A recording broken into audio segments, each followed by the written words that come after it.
വിശ്വസിക്കാത്തവരെ നമുക്കങ്ങ് നേരെ കൊണ്ട് കാണിച്ചു കൊടുക്കാന്നേ. അല്ലാണ്ട് ഇപ്പൊ എന്ത് ചെയ്യാനാ? എല്ലാം തുടങ്ങിയത് ഇവിടുന്നാ.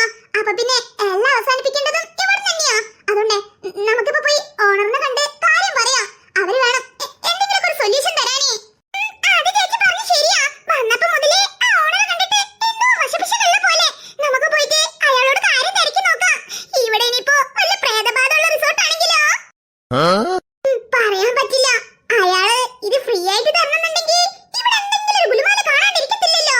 നമ്മള് ഇത് ആലോചിക്കാണ്ടിരുന്നതുകൊണ്ടാ ഇത്രയും വലിയ പ്രശ്നം വന്നേ. നമുക്ക് എന്തേലും ആ ഓണറിനൊന്ന് പോയി കണ്ടേ പറ്റൂ. നിങ്ങൾ വരി, നമുക്ക് ഓണറിനോടും പണിക്കാരോടൊക്കെ ഇതിനെ കുറിച്ചൊന്ന് അന്വേഷിച്ച് നോക്കാം. എന്തെങ്കിലും പ്രശ്നം വരുമോ ചേച്ചി? എന്ത് വന്നാലും നമുക്ക് നേരിട്ടല്ലേ പറ്റൂ. നമുക്ക് നമ്മുടെ ഐശ്വര്യം തിരിച്ചു വേണ്ടേ? അപ്പൊ പിന്നെ എന്തിനെ എതിർക്കൊള്ളാനുള്ള ശക്തി നമുക്ക് വേണം. നമ്മൾ പോയേ പറ്റൂ. നമ്മളിങ്ങനെ വെറുതെ നിന്നാ ഒന്നും നടക്കത്തില്ല. നിങ്ങൾ ധൈര്യമായിട്ട് വാ, ഞാനില്ലേ കൂടെ. എന്താ സീതയെ പറയണത്?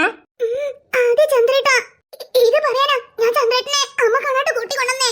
ഞാനിതൊക്കെ പറഞ്ഞു കഴിഞ്ഞാലേ അമ്മ വിശ്വസിക്കത്തില്ല. പിന്നെ നേരെ ഐശ്വന്റെ കാതിലോട്ട് ചെന്ന് ഇടുകയും ചെയ്യും. പിന്നെ നമുക്ക് ഒന്നും ചെയ്തും അവളെ രക്ഷിക്കാൻ പറ്റത്തില്ല. അതുകൊണ്ടാ ചന്ദ്രേട്ടനെ മാത്രമായിട്ട് ഞാനിങ്ങോട്ട് വിളിച്ചു കൊണ്ടെന്നേ.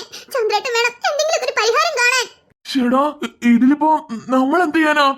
അല്ല, പിള്ളേര് വല്ല തമാശക്ക് പറഞ്ഞതായിരിക്കോ? നീ ശരിക്കും നോക്കിയായിരുന്നോ? ഐശ്വന് അങ്ങനെ എന്തെങ്കിലും കുഴപ്പമുള്ളതായിട്ട് നിനക്ക് തോന്നിയോ? അയ്യോ എന്റെ ചന്ദ്രേട്ടാ, ഇത് പിള്ളേര് മാത്രം പറഞ്ഞതല്ല. ഞാനേ എന്റെ രണ്ട് ചെവി കൊണ്ട് കേട്ട കാര്യമാ ഞാനീ പറയുന്നേ. അന്ന് രാത്രി ചന്ദ്രേട്ടനും കുഞ്ഞാറ്റ് ഉറങ്ങാൻ നേരത്തെ എന്തോ ഒരു കരച്ചിലിന്റെ സൗണ്ട് കേട്ടിട്ട് ഞാന് ഹാളും റൂമിലും മറ്റും പോയി നോക്കി. പക്ഷെ എവിടെയും ആരും നിക്കണതായിട്ട് ഒരു തോന്നലില്ല. പിന്നെ ഞാനേ അമ്മന്റെ റൂമിലേക്ക് ഒന്ന് കേറിയേ. അപ്പോഴാണെങ്കിലോ അവിടെ നമ്മൾ ആരും നിപ്പുണ്ടായിരുന്നു. അവളും ഇതേ കരച്ചിലിന്റെ സൗണ്ട് കേട്ട് അവിടെ വന്ന് നോക്കിയതാണത്രേ. എടാ, എന്നിട്ട് നീ എന്തേ അന്ന് എന്നോടൊരു വാക്ക് പറയാഞ്ഞേ? നിനക്ക് അപ്പൊ തന്നെ എന്നോട് പറയാൻ പാടില്ലായിരുന്നോ? അത് പിന്നെ നമ്മള് പിള്ളേരെയും കൂട്ടി ഒരു സന്തോഷത്തിന് വന്നതല്ലേ.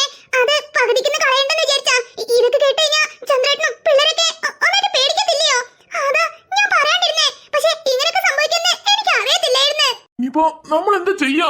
ഇതിപ്പോ പുറത്തു പറഞ്ഞാ ആരെങ്കിലും വിശ്വസിക്കുന്ന പോലും അറിയത്തില്ല. എന്തായാലും ഞാനൊരു കാര്യം ചെയ്യാം. നമ്മളെ പണിക്കരില്ലേ, മൂപ്പരൊന്ന് വിളിച്ചു നോക്കാം. മൂപ്പരോട് കാര്യങ്ങൾ സൂചിപ്പിച്ചിടാലോ. മൂപ്പർക്ക് അറിയാൻ മതിയാവുമല്ലോ എന്ത് ചെയ്യണമെന്ന്. അതാ നല്ലത്. ചന്ദ്രേട്ടൻ എത്രയും പെട്ടെന്ന് പണിക്കരുടെ കാര്യം വിളിച്ചു പറയും. പറ്റുവാണെങ്കിൽ ഇന്ന് തന്നെ പണിക്കരോട് ഇങ്ങോട്ടേക്ക് വരാനും പറയും. നമുക്ക് എന്ത് ചെയ്തിട്ടാണെങ്കിലും വേണ്ടില്ല, നമുക്ക് നമ്മുടെ ഐശ്വര്യ പഴയ പോലെ തിരിച്ചു കിട്ടണം. ചന്ദ്രേട്ടൻ വേണം അവളെ പഴയതുപോലെ തിരിച്ചു തരാൻ. അവക്ക് ഒരു അബദ്ധം കൂടാണ്ട് അവളെ തിരിച്ചേൽപ്പിക്കാനുള്ളതാ. അവക്കൊന്നും സംഭവിക്കാൻ നമ്മൾ സമ്മതിക്കരുത്. നമ്മൾ വേണം ഐശ്വര്യ എങ്ങനെയെങ്കിലും ഒന്ന് രക്ഷിക്കാൻ. അവള് നമ്മളെ വിശ്വസിച്ച് വന്ന കൊച്ചാ. അവളെ ഒരിക്കലും കൈവിടരുത്. എങ്ങനെങ്കിലും അവളെ രക്ഷിച്ചേ പറ്റൂ. നീ ഒന്ന് സമാധാനപ്പെട് സീതേ. ഞാനൊന്ന് പണിക്കരെ വിളിച്ച് കാര്യം പറഞ്ഞാട്ടെ. പിന്നെ നീ അമ്മനോട് ഇതിനെ പറ്റി ഒന്നും പറഞ്ഞില്ലല്ലോ? ഇല്ലില്ല, ഞാൻ അമ്മയോട് ഇതിനെപ്പറ്റി കമാന്നൊരക്ഷരം മിണ്ടിയിട്ടില്ല. ചന്ദ്രേട്ടനും അതേപോലെ അമ്മയോട് പറയാണ്ടിരുന്നാ മതി. പിന്നെ അമ്മയും പേടിച്ച് നമ്മളെ പടി പേടിപ്പിച്ച് വെറുതെ ഐശ്വര്യ ചെവിയിൽ എത്തിക്കും. അതുകൊണ്ടാ പറഞ്ഞേ, ഇതൊക്കെ നടന്നു കഴിഞ്ഞവരെ ചന്ദ്രേട്ടൻ അമ്മയുടെ അടുത്ത് നിന്ന് പറയാണ്ടിരിക്കണം നല്ലത്. ഒരു കണക്കിന് അതാ നല്ലത്. ഞാനൊന്നൊരു കാര്യം ചെയ്യട്ടെ.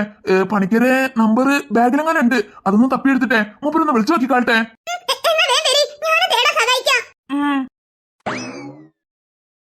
ഇനിയിപ്പോ എന്താ ചേച്ചി ചെയ്യാ? ആ ഓണറിനെ മലേഷ്യ പോകാൻ കണ്ട നേരം വല്ലാത്തൊരു ചതിയായി പോയില്ലേ. പറഞ്ഞിട്ടെന്താ കാര്യം? വരാനുള്ളത് വഴി തങ്ങത്തില്ലല്ലോ. എന്തായാലും വന്നല്ലേ പറ്റോ. ഇതിപ്പോ വല്ലാത്ത വരുത്തായി പോയി.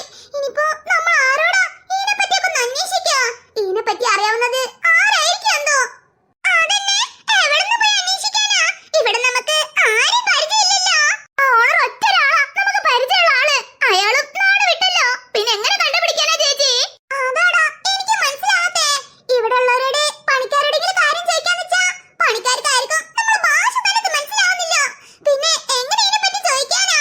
ഈശ്വരാ, ഞങ്ങൾ എങ്ങനെയെങ്കിലും ഒന്ന് സഹായിക്കണേ. അതന്നെ, പെട്ട് നിൽക്കുവാ ദൈവമേ. എങ്ങനെയെങ്കിലും നിങ്ങൾ വേണം ഞങ്ങളെ രക്ഷിക്കാൻ. അല്ല, ഓണർ എപ്പോ വരുന്ന പറഞ്ഞേ? അത് പിന്നെ ഫാദർ 3-4 ദിവസം പിടിക്കുന്ന പറഞ്ഞേ.